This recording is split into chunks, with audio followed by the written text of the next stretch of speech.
So, ayun, what's up mga idol? Nandito kami ngayon sa Purok Barangay. Purok 1, Barangay Sabang dahil pinuntahan namin si Sir Cristory Lopez dahil isa siya sa mga nag-registered sa darating na motor, tricycle and kolong-kolong show sa July 13 sa Maria. So, abangan nyo yan mga idol dahil nandyan, so may mga kasama tayong mga vlogger.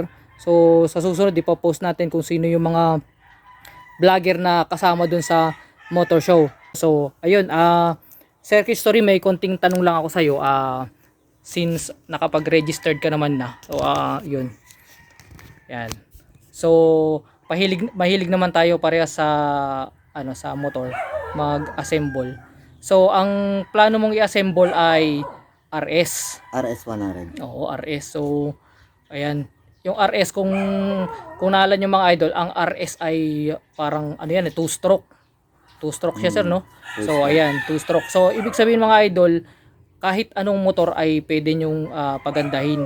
Mamimili lang kayo ng concept na gusto nyo, kung Thai, Pantra, o stainless style, o scrambler. So, nasa inyo yung mga idol. So, meron naman tayong mga category na papasok dyan. So, ayun.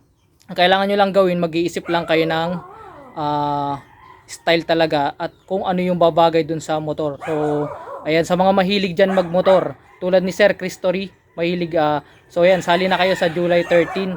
So, hindi pa huli lahat, mag-registered na kayo. Yun lang. Thank you.